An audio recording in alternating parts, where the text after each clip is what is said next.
saúde e qualidade de vida. Oferecimento Mediar Nutricionista, especialista em atendimentos nutricionais para gestantes, doenças hepáticas e protocolos detox. 4 Soluções Empresariais. Na hora de escolher a melhor internet, escolha a Amigo. Visite o site sejaamigo.com.br e saiba mais. A acupuntura é uma técnica chinesa que consiste na inserção de finas agulhas em pontos específicos do corpo, com finalidade terapêutica, principalmente no tratamento da dor. Já a homeopatia é uma especialidade de caráter holístico que foca o tratamento no paciente e não na doença. Nós vamos conhecer mais um pouco sobre essas técnicas alternativas da medicina e sobre medicina espiritualista no programa Saúde e Qualidade de Vida de hoje, que já está entrando no ar.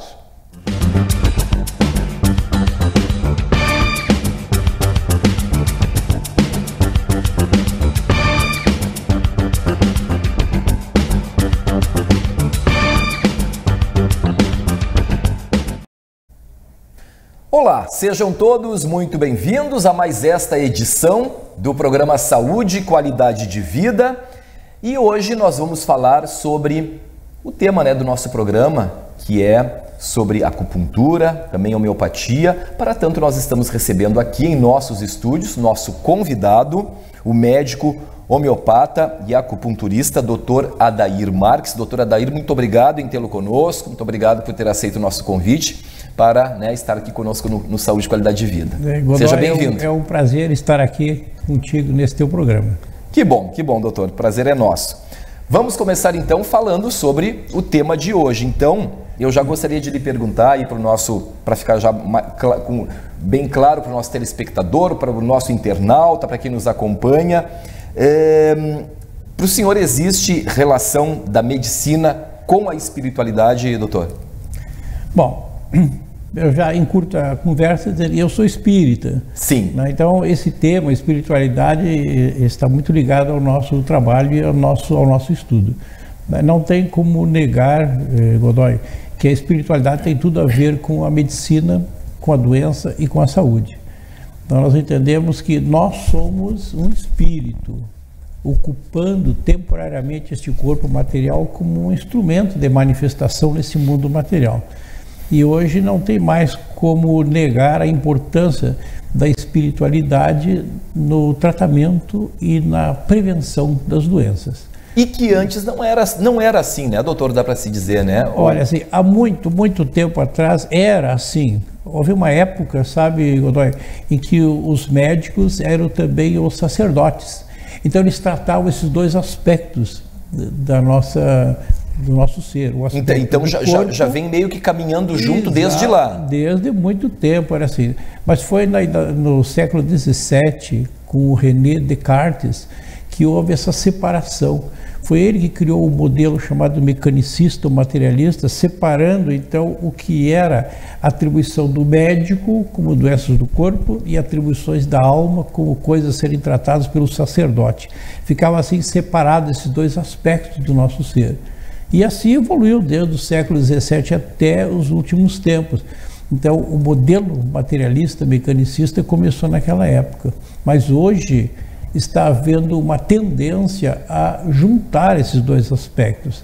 Já, te digo, não tem mais como negar, né, a importância da fé, da oração, da religiosidade, da espiritualização na manutenção da saúde, né, e na recuperação dos pacientes enfermos. Isso já é ciência. E nesse período aí, doutor Adair, que começaram a caminhar juntas desde lá, daí teve esse período que houve essa separação, quer dizer, e isso aí, por que essa resistência?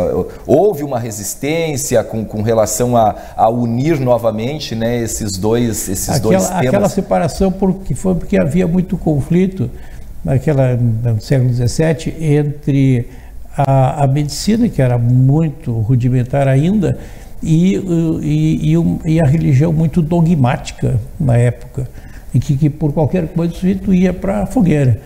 Então aí, por uma questão acho que de proteção, houve essa separação, né, e a medicina não se envolvia mais com os aspectos religiosos, Sim. da fé, de oração e tal.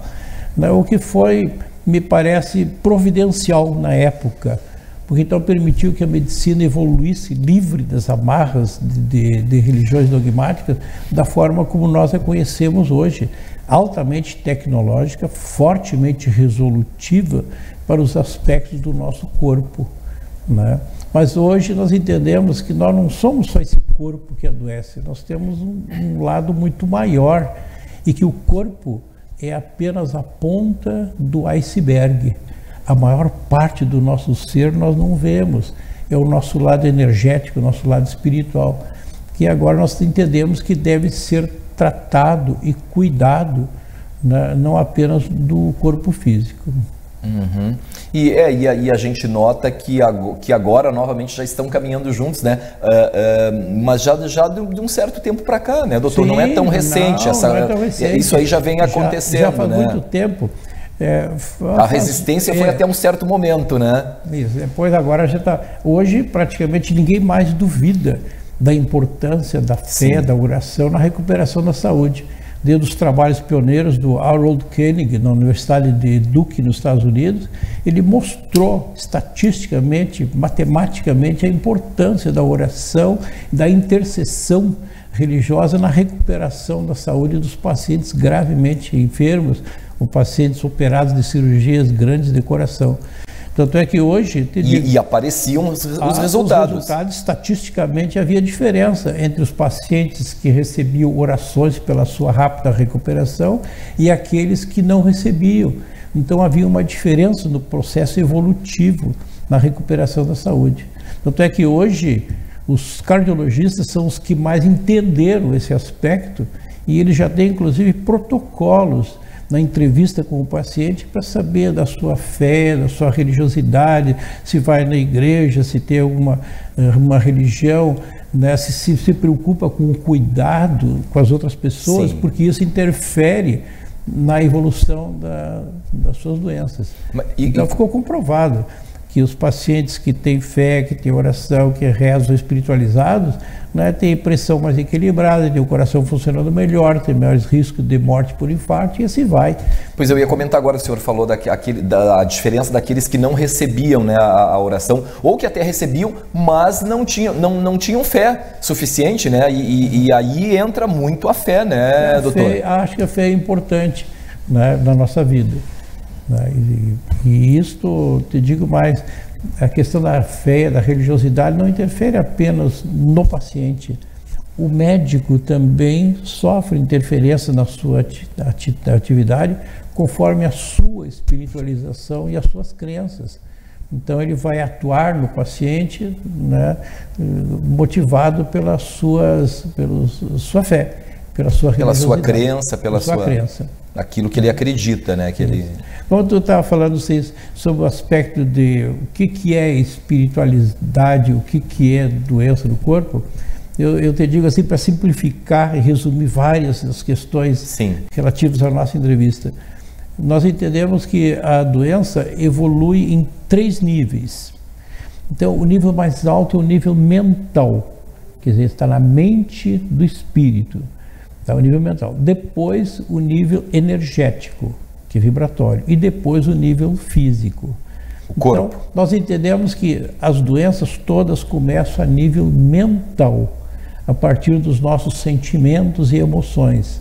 Como dizia o Bach, Eduard Bach, medos, saudades, ciúmes, preocupação, mágoas, preconceitos, ódios, rancores. Bach desfiava assim 38 defeitos que a gente pode ter e que seria a base do nosso adoecer. Isso está a nível mental. E podem ser consideradas doenças? Acho que sim. Se não são doenças, já é a raiz do problema. É o início de tudo. A partir desses defeitos que a maioria de nós temos, da nossa intimidade, se desequilibra os nossos campos de energia. Os chineses chamam de energia Qi, os homeopatas chamam de energia vital, mas é o campo de energia que nós temos no nosso corpo. Então aí a doença já está no segundo nível, na parte energética. E esse desequilíbrio de ordem energética acaba atingindo o corpo físico e fragilizando determinados órgãos ou setores do corpo, que então ficam vulneráveis à ação de um outro fator qualquer de agressão. Pode ser um vírus, pode ser uma bactéria, pode ser uma outra coisa qualquer, e aí você adoece naquela região, naquele órgão. Mas a doença aconteceu ali porque aquele órgão, aquele setor já estava fragilizado energeticamente, a partir de um desequilíbrio que começou mais em cima ainda, que era o aspecto mental. E daí, doutor, poderia-se dizer, daí então a força, né, do nosso pensamento, a força da nossa mente? Isso, falar a coisa mais importante. Hoje nós entendemos que as ideias, os pensamentos, os sentimentos são capazes de produzir doenças. Por exemplo, os pacientes tensos, nervosos, preocupados, como muitos de nós somos, né, tem uma forte tendência a fazer problemas de estômago, gastrite, úlceras e tal, né, por conta desta preocupação. Né? Então, para ver que a coisa começa lá e estoura no nível do corpo. Nós já tivemos, me ocorreu agora, e eu não vou perder, né, vou comentar, nós já tivemos aqui uma das inúmeras convidadas do Saúde e Qualidade de Vida, a doutora Estela Mota, né, gastroenterologista, e ela, na ocasião, enfim, sempre ela diz, né, que é o nosso segundo cérebro, né? Exatamente. Então, claro, mas então os sentimentos podem atuar em qualquer setor do nosso corpo. Então, quando os meus professores, há mais de meio século, quando eu estava na faculdade ainda, e me diziam, olha, Adair, os pacientes com gastrite, úlcera, geralmente são pacientes nervosos, preocupados. Na época, a gente não entendia bem por que isso.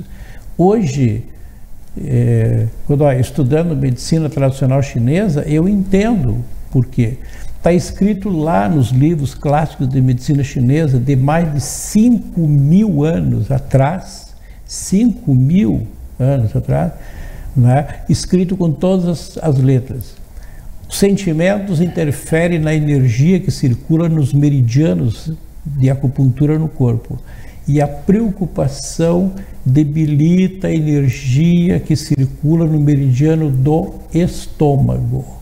Da mesma forma que o medo debilita a energia que circula no meridiano do rim. O ódio, pior de todos os sentimentos que se possa ter, debilita a energia de sustentação do fígado. Então as pessoas que vivem cada coisa é um órgão, predomina mais sobre um determinado meridiano. Sim. Sobre a energia que circula ali. Então imagina assim, as pessoas que passam impregnadas de mágoa, de ódio, de rancor, têm o fígado sensível e pode adoecer ali, porque esse fígado se desequilibra energeticamente a partir desse sentimento negativo que está lá em cima. Então hoje ninguém mais tem dúvida, muitas doenças, muito mais do que se pensava no passado, são do tipo psicossomática, doença do corpo cujas origens estão na mente, tá? Então, se ficou claro que o pensamento, as ideias pode gerar doença, e isso é uma verdade, não é menos verdade que o pensamento, Godoy, pode gerar saúde, que é o outro lado da moeda. Então, de modo geral, as pessoas têm uma forte tendência a pensar errado, pensar negativo, cheio de medo, saudades, preocupações, inveja e tal, e isso leva a adoecer. Mas se nós fizéssemos o contrário, bons pensamentos positivos, perdão, coragem, fé, aceitação, amor, nós invertemos a roda e isto gera saúde. Então o pensamento é uma força poderosa, ele tanto pode agir para adoecer como pode agir para a saúde. Tanto pode agir para o insucesso como para a vitória. Temos que explorar para o lado positivo, exatamente, né, doutor? Exatamente. Então, o dia que as pessoas todas tiverem consciência disso, adoecerão menos. Usarão a mente e o pensamento como um poderoso auxiliar cúmplice do médico para a solução dos seus problemas. De forma positiva. Exato. Doutor, eu comentei, abri o programa comentando um pouquinho a respeito, mas agora, né, nós gostaríamos de saber, né, do senhor o que é, né, a acupuntura e o que é a homeopatia, né? Qual a relação aí com a medicina, né? É assim, a acupuntura e a homeopatia são técnicas de tratamento, né, baseados no fenômeno vibratório, em campos de energia. Dentro da medicina. Dentro da medicina. Para os chineses, existem linhas de força, meridianos, que eles chamam, ao longo do nosso corpo, por onde circula a energia vital, que os chineses chamam de energia Qi. Então, são 12 essas linhas de força mais importantes, são os meridianos de acupuntura. Eles têm um trajeto superficial, que pode ser acessado através de estimulação na pele, e um trajeto profundo, passando pelos órgãos. Então, tem um meridiano que passa pelo fígado, tem outro que passa pelo rim, outro passa pelo coração, outro pelo intestino delgado, outro pelo intestino grosso. São 12 os mais importantes. E que podem ser acessados através de pontos sensíveis da pele, através de agulhas metálicas, através de raio laser, através do aquecimento, através de descargas elétricas, injeção de substâncias químicas, injeção de ozônio, injeção de sangue do próprio paciente, estimulando esses pontos. E no momento que nós estimulamos esses pontos, nós criamos verdadeiras pontes interligando um meridiano no outro, e com isso se reequilibra a energia que circula nos meridianos. Claro que o uso hoje mais frequente em consultório é para alívio de dor. Então, tem um efeito muito a acupuntura, ela trata somente dores físicas? Não. A acupuntura, quando ela foi criada, ela tinha um conceito assim mais preventivo, né? Então, os médicos chineses do passado, né, faziam o tratamento de acupuntura exatamente para manter o paciente equilibrado energeticamente, para evitar que eles adoecessem, né? Então ela era preventiva. Hoje não existe mais isso, o tratamento é mais curador. Mas os melhores resultados são nas doenças psicossomáticas, que não estão ainda fortemente materializadas, e no alívio da dor, porque hoje nós sabemos que no momento que nós estimulamos pontos de acupuntura, o organismo libera uma substância semelhante à morfina, chamada endorfina, é liberada pelo cérebro. E essa endorfina aumenta o nosso limiar de tolerância à dor. Então a dor alivia pela liberação da endorfina. Então basicamente a dor, ela trata a dor. A dor, que é o mais importante. E é onde mais se utiliza hoje, no tratamento da dor.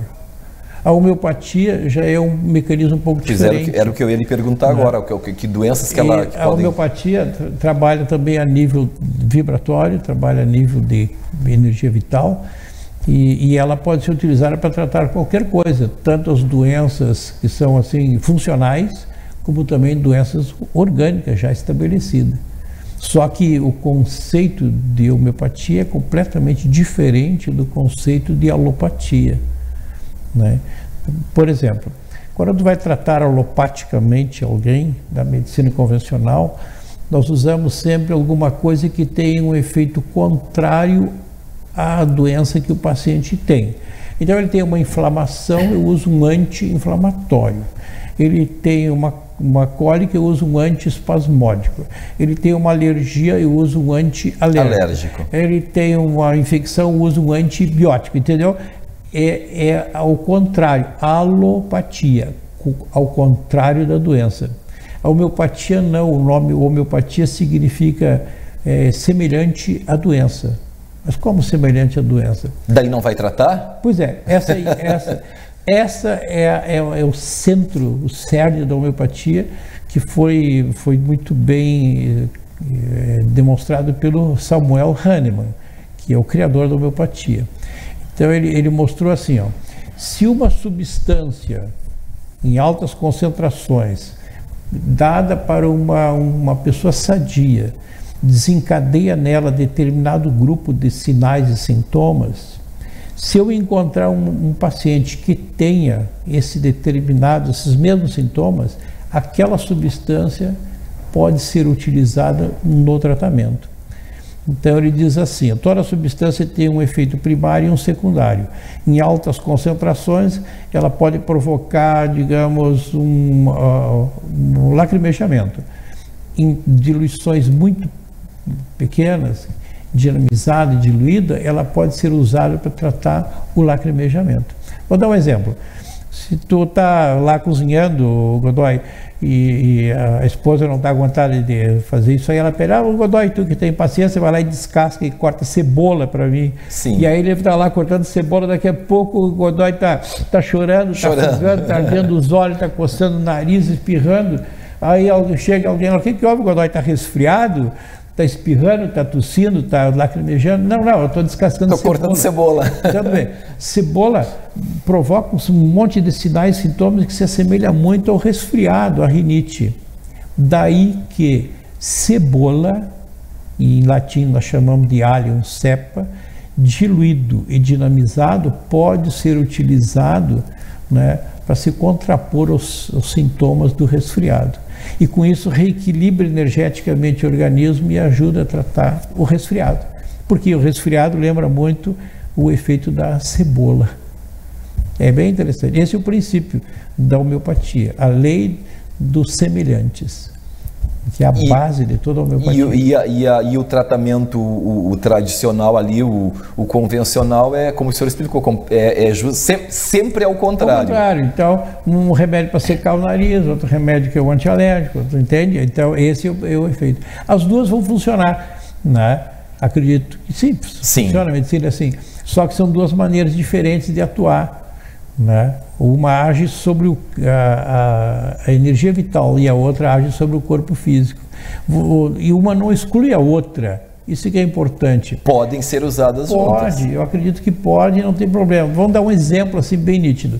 Tu tem uma criança, Godoy, com uma amigdalite bacteriana e tal, tem placa na garganta, tem febre, a gente olha, mas tem uma infecção feia aqui. Né? Então, penso, o que eu vou usar? Vou usar um antibiótico para matar a bactéria que está causando a infecção. Né? Mata a infecção, o paciente fica bom. Mas aquela amígdala que adoeceu continua sensível e pode adoecer de novo. Então é comum crianças fazerem assim, a cada mês, 2 meses, uma crise de amigdalite, tá? Porque ele tem uma amígdala sensível. Então aí que a homeopatia teria um efeito interessante. Trato com antibiótico para acabar com o processo que o paciente está perdendo. E a homeopatia entra para reforçar o campo, o terreno que estava sensível. E com isso a gente pode assim, espaçar bastante as crises de amigdalite ou evitar que ele volte a ter amigdalite de repetição. Então eu reforço o campo, o terreno. Enquanto que o antibiótico mata o germe, a homeopatia reforça a defesa. Por isso que frequentemente se usa em criança com amigdalite o antibiótico e a homeopatia. Um mata a bactéria e o outro reforça as defesas próprias do organismo. Demora mais a ocorrer. Claro, então às vezes nunca mais repete, ou então se faz muito eventualmente outra crise. Né? Tá, e isso é importante. O próprio Pasteur, que é o pai da microbiologia, dizia, a bactéria é importante, mas o terreno é fundamental. Se o terreno está forte, né, ele não vai adoecer facilmente. Mesmo que a bactéria entre nele, não encontra espaço para se multiplicar. É mais difícil. Então, tá certo. Isso aí que eu acho que é importante. Não basear só num tipo de tratamento. Às vezes é preciso, para benefício do paciente, associar mais de um tratamento, atacar por vários lados para dar o melhor de nós para o paciente. Ter uma outra alternativa. Doutor, nós vamos seguir falando mais sobre isso, né? Continuamos com o senhor no próximo bloco, porque agora a gente faz uma pausa aqui no Saúde e Qualidade de Vida e nós já voltamos com o nosso convidado, o Dr. Adair Marques.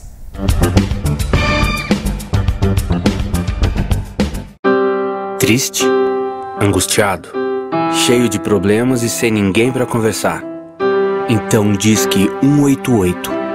188 é o novo número de atendimento telefônico do CVV, Centro de Valorização da Vida.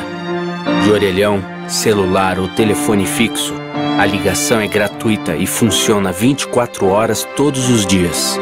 Ligue 188 e receba apoio emocional.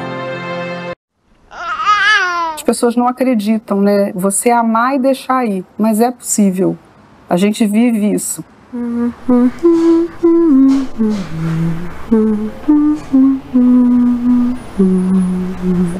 Ser família acolhedora é cuidar de um bebê, de uma criança, de um adolescente que foi afastado da sua família de origem por uma ordem judicial.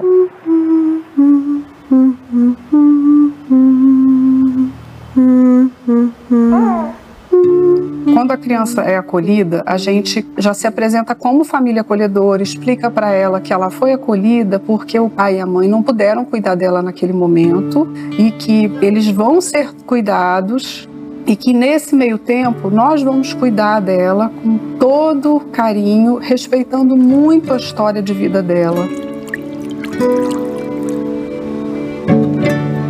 E a gente faz um trabalho justamente de retomar a história dessa criança para que ela saiba que ela pode ter relações seguras, relações amorosas, né? Para que essa criança esteja pronta para seguir o caminho dela quando a justiça definir se ela volta para a família de origem dela ou se ela vai ser adotada.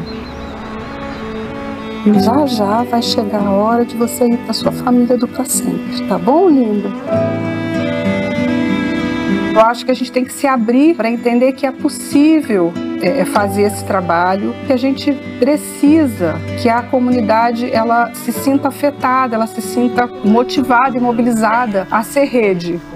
Não mudam só a vida de quem a gente acolhe, muda o nosso jeito de enxergar a vida e a sociedade.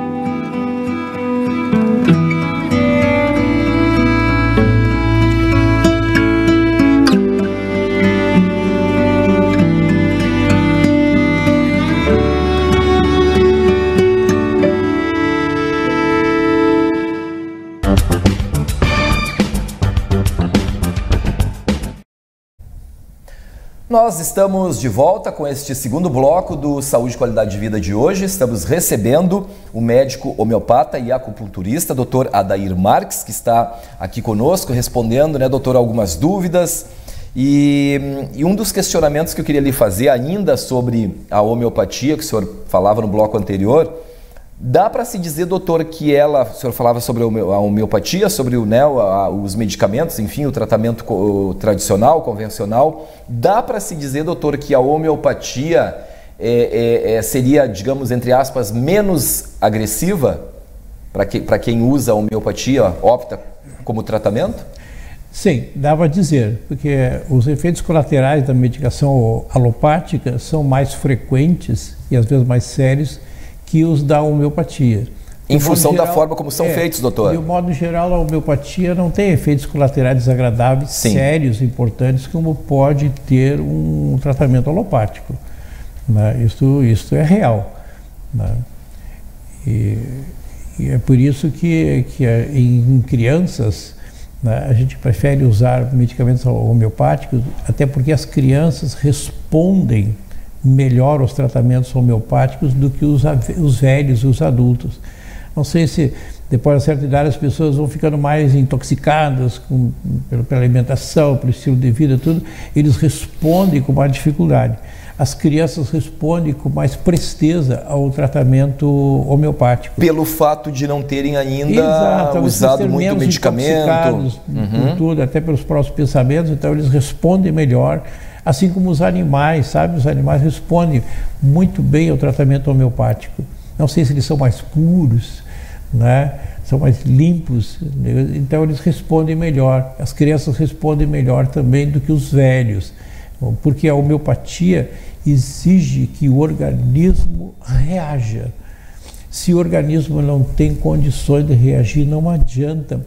É como chicotear cavalo cansado, não vai mais, pode bater o que tu quiser. Então, nesses casos, tem que ser uma coisa mais forte. Então, a alopatia mais potente faz o bicho velho levantar, né? Então, a homeopatia exige que o organismo responda. exige que o organismo reaja, porque tudo aquilo que tu obtém às custas do tratamento homeopático não é por conta do próprio medicamento, é o organismo que reagiu e conseguiu. Diferente de uma alopatia que é por conta do remédio mesmo, ele que faz a coisa. Enquanto que na homeopatia é a resposta do organismo que leva à melhora dos sintomas ou leva à cura. Digamos, é uma forma de tratamento mais puro, mais limpa, digamos assim, doutor? Isso, acredito que seja esse o sentido mesmo. Uhum. E há alguma relação aí espiritual com esses tratamentos, doutor? Não necessariamente, né? Mas a verdade é que praticamente todos os homeopatas são espíritas, porque a homeopatia é vitalista. Então, para nós entender o mecanismo de ação da homeopatia, tem que entender que nós não somos só um corpo, que tem algo mais energético, vibratório. Então eu escapo do aspecto materialista e entro no aspecto mais sutil. Então, olha, acho que é muito raro tu encontrar um homeopata que seja ateu. Um homeopata que não acredite que tem algo que transcende esse nosso corpo. Então, a maior parte dos homeopatas somos espíritas, ou no mínimo espiritualizados e religiosos, né, para poder entender o mecanismo de ação disso aí. O Emmanuel, que é um mentor espiritual, sim, diz que a homeopatia nas potências médias e altas atua no perispírito, portanto fora do corpo físico. Só para te dar uma ideia assim, nós somos um espírito ocupando um corpo. E entre o espírito, que é absolutamente imaterial, e o corpo físico, que é absolutamente material, tem um elemento intermediário que o Kardec chamava de perispírito, que é matéria também, mas é uma matéria muito mais sutil. Então, do espírito passa para o perispírito e esse passa para o corpo. Então, o Emmanuel acha que a maior parte dos medicamentos homeopáticos acha a nível de perispírito. Entre os dois. Entre os dois, entre o espírito e o corpo. E a matéria e o espírito. Os efeitos se refletem sobre o corpo físico. Então, atuaria ali, segundo a ideia do Emmanuel. Esse que nós chamamos de perispírito, na verdade, os orientais chamavam de corpo astral, corpo mental, é o corpo astral. E que também é invisível. Claro que também é invisível, são os campos de energia que nós temos ao nosso redor, né? Considera-se 7 camadas, a mais importante é o corpo astral, tem o corpo mental, o corpo astral, o duplo etérico, então são essas camadas de energia, né? Que todos nós temos, não tem nem como negar isso. Né? Sim. Doutor, e o senhor sendo, espírita, o senhor sendo espírita, como isso lhe ajuda, lhe auxilia, né, nesses tratamentos aí?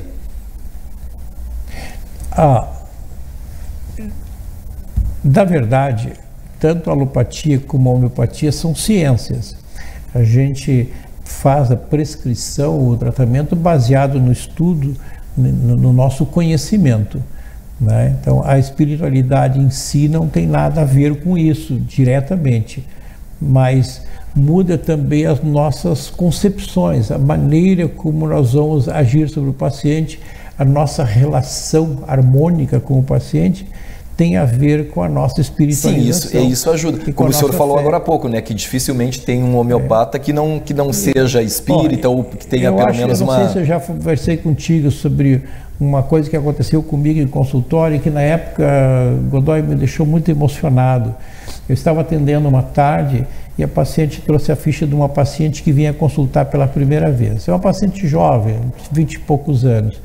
E ela sentou na minha frente, eu comecei a escrever o nome dela e tal, e ela olhou para mim e disse assim: doutor, hoje eu não vim nem para consultar, eu vim só para lhe conhecer e lhe agradecer, porque um dia o senhor salvou a minha vida. Aí eu imaginei assim, bom, de certo foi quando eu trabalhava em pronto-socorro, eu devo ter atendido essa criança. Coisa de muito tempo já, de muito tempo. Ela, então eu vou lhe contar o que houve. Há muito tempo atrás, a minha mãe morava no interior, estava grávida e teve rubéola no primeiro trimestre. A rubéola é uma doença vírus que no paciente não dá nada, mas que no feto, no início da gravidez, pode causar deformidades sérias. Atinge bastante o feto. Pode atingir. Aí os médicos lá daquela cidadela recomendaram que ela fizesse o abortamento, porque a criança certamente ia nascer defeituosa. E ela ficou muito angustiada com isso, e aí uma vizinha amiga dela disse, não, vai a Santa Maria, conversa com o doutor Adair e pega a opinião dele. Aí a minha mãe veio falar com o senhor. Aí o senhor ouviu a conversa dela e disse para ela que a gente nunca podia ter certeza que aquela criança nasceria com doença. Na época não tinha nem como fazer muitos exames. E que mesmo que aquela criança nascesse defeituosa, é porque aquele espírito que ia ocupar aquele corpinho defeituoso precisava passar por aquele tipo de experiência. Não só aquela criança, mas também o pai, a mãe, os padrinhos, os tios, todos tinham que passar por aquela experiência como um processo de crescimento espiritual. E que ela tivesse fé e aceitasse a gravidez e não interrompesse, né? E na época, não, como o senhor falou, não se tinha muitos recursos, né, para saber se a criança estava ou não deformada. Prever muita coisa, né, doutor? Aí ela disse assim, aí a minha mãe aceitou a sua ideia e o senhor ainda disse para ela que ela todos os dias, ao deitar, mentalizasse uma gravidez perfeita, uma criança sadia e que tudo correria bem, usando a força da mente da mãe, ajudando a construção do corpo do feto. Aí a mãe foi para casa, esqueceu o negócio da rubéola, levou a gravidez até o fim, né, sem medo nenhum. Tendo pensamentos positivos. Isso. E ao fim de 9 meses, doutor, eu nasci uma criança normal. Então ela veio me agradecer porque eu salvei a vida dela antes dela nascer. Era ela que estava ali pessoalmente lhe agradecendo. Me deixou muito emocionado. Ah, mas sem dúvida. Por ter conseguido mexer a cabeça dela e contrariar a opinião dos colegas médicos lá daquela região que queriam que ela matasse aquela criança, né? Então eu agradeço sempre aos meus mentores que me inspiraram para dizer as palavras certas, para convencê-la a aceitar aquilo que ela... Usando a fé, usando, né, o pensamento sempre positivo. Nós espíritas somos contra o aborto sempre, em qualquer circunstância, né? Então isso que ela ia fazer era um abortamento chamado terapêutico, mas de qualquer jeito ia matar um ser que estava para nascer, né? Então na época eu fui muito bem inspirado. Isso me lembra as palavras do Hipócrates, o pai da nossa medicina, que dizia assim, Godoy: o paciente só se cura quando tiver fé na deusa do seu médico. Hipócrates acreditava que cada médico tem aqui do lado uma deusa que o inspira na hora das grandes decisões. Acho que o Hipócrates não estava completamente errado. Não é uma deusa, mas certamente todos os terapeutas, todos os médicos têm do lado um mentor que ajuda a tomar as grandes decisões. Uma força maior. Exatamente. Essa inspiração, essa intuição, muitas vezes é ditada. E eu acredito que nós nunca estamos sozinhos, principalmente em medicina. Existe uma turma do lado que está assoprando e dando aquela iluminada, mas quem sabe por aqui. Tem que ter, né, doutor? Porque senão não seria possível. Eu também creio nisso. Então, doutor, falando um pouquinho mais a respeito da acupuntura, antes de nós encerrarmos, tem uma idade mínima indicada para fazer a acupuntura? Por exemplo, a questão dos idosos, né? Como é que fica com essa relação com a faixa etária? Não tem idade. Pode ser feito em qualquer idade, né? Mas aqui também, quanto mais materializado, quanto mais solidificado a doença no corpo físico, piores os resultados, né? Então a doença já está tão enraizada, esse joelho já está tão endurecido, todo arrebentado, artrose, que vai melhorar um pouquinho só. Então, quanto mais evoluída a doença, pior. Então, os mais difícil de ter bom resultado. Então, houve uma época que a gente não se fazia acupuntura em criança porque eles não aceitam agulha. Então, aí depois com a invenção dos lasers, então o laser funciona como uma agulha de luz. Então, faz o estímulo, não tem dor nenhuma. E aí, mas mesmo esse estímulo luminoso de laser é capaz de provocar a ação sobre os pontos de acupuntura. Então aí se faz a acupuntura sem nenhuma dor. Então em criança, pessoa muito sensível, eu uso laser, mas na maioria das vezes eu prefiro usar agulhas, que o resultado é doído, doutor? É doído.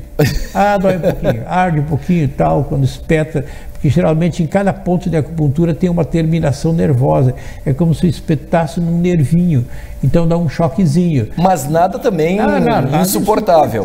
Não, tudo dá para aguentar. Tudo suportável. Né? E quando a gente espeta a agulha e o paciente faz um gritão bem grande, aí tu entende por que ele está sofrendo tanto essa dor nas costas, é porque ele é hipersensível, ele não suporta nenhum tipo de dor.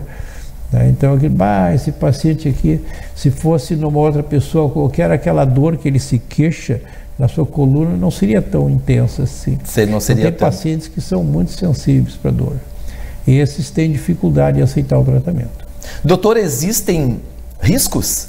Não, o risco é mínimo. O risco da infecção praticamente não existe, material descartável, não se usa mais material reciclado, então o risco é mínimo. Para pegar, por exemplo, um vaso, assim, aí é uma questão de técnica, saber aonde espeta a agulha para não pegar um órgão vital. Né? Então, por isso que eu acho que a acupuntura deve ser praticada por médicos, porque nós entendemos de fisiologia, principalmente de anatomia. Né? Sendo que não tem esse conhecimento, não sabe exatamente o que passa ali debaixo daquele ponto e pode fazer algum tipo de estrago. Tem que ser com o profissional. Eu acho que tem que ser médico. Tá? Por isso hoje a acupuntura, a homeopatia são especialidades médicas, né? Que deveriam ser feitas por médicos. É mito ou é verdade que ela auxilia no emagrecimento, doutor? Pode auxiliar. Né? Principalmente a gente usa muito agulhas na orelha porque elas diminuem a ansiedade, diminuem um pouco a compulsão, que é geralmente a base do comer demais. Sim. É ansiedade, compulsão, são essas coisas assim. Trabalha muito isso. Trabalha esse lado. Né? E geralmente se complementa com outras coisas, com outros medicamentos e principalmente com as duas coisas que realmente funcionam. O cuidado na comida e a atividade física. O resto, as agulhas, remédios e tal, são acessórios. A pessoa tem que mudar o seu comportamento, não só enquanto emagrece, para o resto da vida praticamente, porque ele tem uma tendência a engordar. Às vezes as pessoas emagrecem com um tratamento bem feito, depois se atiram nas cordas de novo. Se descuidam. Então, quantas vezes tu vê pacientes que fazem um investimento grande de risco numa cirurgia bariátrica, emagrecem 40 quilos, ficam bonitos, perfeitos, daqui a pouco vai, daqui a pouco ele recuperou tudo de novo. Porque tirou o estômago, mas o problema não está no estômago. Está na cabeça. Na cabeça, né? Se não mudou a cabeça, definitivamente na cabeça, né, doutor? Se não mudou a cabeça, não muda Não nada. adianta, não dá resultado, né? A acupuntura são por sessões, é isso, doutor? Sim, é por sessões. De duração, uma duração de quanto tempo? De quanto tempo? Não, uma sessão. As sessões são curtas. A gente usa a eletrônica, geralmente são muito rápidas, assim, uns 15 minutos. E em quanto tempo a pessoa pode já obter um resultado, ver um resultado para aquilo que foi buscar? Para dor, pacientes que têm boa resposta, uma ou duas aplicações, com o intervalo de uma semana, ele já nota o resultado. Outros pacientes, numa única aplicação, já melhora bastante. Mas nas doenças crônicas, se faz assim tratamentos periódicos. Faz a cada 15 dias, a cada 20 dias, a cada 30 dias. Então a gente vai acompanhando ele, fazendo os tratamentos, e eles vão equilibrando, vão melhorando. Principalmente doenças crônicas, antigas, de coluna, de articulação, de joelho, de ombro. Então aí precisa um tratamento mais prolongado. Mas, geralmente o intervalo de uma aplicação e outra, né, é de 1 semana a 2 semanas. É o tempo que... É o tempo que se E a homeopatia, doutor, que a pessoa, existem casos que ela pode usar sempre, para sempre, por um determinado período? As doenças agudas, né, respondem mais rapidamente. As doenças crônicas, os tratamentos são mais prolongados. Então, tu pega pacientes crônicos, asmáticos, reumáticos, eles precisam mais tempo de tratamento para obter a resposta, né? Como na própria alopatia. As doenças agudas respondem mais ligeiro. E que muitas vezes as pessoas ficam usando, né? É muito comum, né? Usar, tem que usar a vida inteira, né? Aquele certo medicamento, né, doutor? Sim, mas também na alopatia também. Às vezes tem pacientes que tomam remédio alopático toda a vida. Sim, sim. Não, é justamente o que eu estou comentando. Na alopatia também. Às vezes tem que tomar a longo prazo, né? Acertando a dose, mudando um pouco o medicamento, né? Aí ele vai equilibrando e vai mantendo o paciente acompanhado, assim, a longo prazo. E a pessoa, você costuma muito, né, a gente vê muito, a pessoa foi lá numa farmácia lá que vende, aí comprou lá para tomar umas gotinhas, enfim. É indicado esse procedimento ou sempre tem que ter o acompanhamento ali, a indicação do profissional? Isso, em alguns casos até pode funcionar, mas a homeopatia é muito personalizada. Então, dependendo do tipo o que dá certo para mim não dá certo para o senhor. Exatamente, dependendo do tipo de paciente, o tipo de queixa, o que melhora, o que piora. Aquilo que a pessoa busca também, né? Exato. Então, como cada pessoa é diferente, então nem sempre os medicamentos são iguais para todo mundo. Tem alguns que são comuns, mas tem outros que são muito personalizados. Então, depende muito de cada paciente, do tipo de queixas que ele tem, quando ele piora, em que situações ele melhora, para poder escolher qual o melhor medicamento mais específico para esse paciente. Diferente da alopatia, né? Então tem uma cólica de rim, o Buscopan e deu, né? Já vai direto. Mas na homeopatia não, é do rim direito ou do rim esquerdo, né? O que mais que acompanha? Tem vômito ou não tem vômito? Então tu vai ajeitando até ver qual é o remédio que fecha melhor. É muito mais difícil a prescrição homeopática do que a alopática. Não é tão simples assim. Não é tão simples. É bem mais complicado. E indicado, claro, por um profissional, né, doutor? Sempre tu tem que conhecer toda a medicina, tem que também buscar o diagnóstico. Não é nada, isso aqui não. E se eu estou tratando de um jeito e o paciente tem uma doença muito mais grave, que exige uma cirurgia ou outra coisa mais, então, por isso que é o médico que deve atuar, né? Aí faz os exames, todos os exames que a gente tem a nosso dispor, de sangue, de urina, tomografia e tal. Não, é isso que ele tem. Agora eu vou tratá-lo desse jeito, ou desse jeito, ou desse jeito, ou na combinação dos tratamentos. Mas eu sei exatamente o que ele tem, né? Sim. Os exames exigidos são os mesmos. Os mesmos. São os mesmos. Não tem nenhum tipo diferente não por tem. Ser um tratamento homeopático, doutor? Não. Os exames são os mesmos, para a gente poder nos documentar e nos dar mais segurança. Não, eu sei exatamente o que ele tem, né? Conhecer o problema. Vou usar esse ou esse tratamento que para esse paciente é o melhor dentro do meu entendimento. Mas o diagnóstico é fundamental. Às vezes, pega assim pacientes que têm já tratados por outros profissionais que não são médicos, com problema de coluna e dor, aí cai lá, o cara diz, mas por que você está desse jeito? Aí tu faz uma ressonância e o cara tem um tumor na coluna, não ia responder mesmo. Então, o tratamento foi mal conduzido, não foi feito o diagnóstico, o que ele tinha. Então, por isso o diagnóstico é importante, em qualquer tipo de tratamento que tu vai fazer, para evitar tu incorrer num erro, né, e tratar o paciente com um medicamento quando na verdade ele tinha que fazer uma cirurgia ou outra coisa mais invasiva. Quer dizer, o cuidado é redobrado. É redobrado. Doutor, já estamos quase finalizando, né, o programa. Diante aí, né, do que a gente está vivendo, aí, de momentos de muita mudança, enfim, né, de maneira geral e até para um encerramento, para uma orientação para o nosso telespectador, como é que esses tratamentos alternativos aí podem auxiliar aí para um pleno equilíbrio, digamos assim, da nossa saúde, né, como um todo?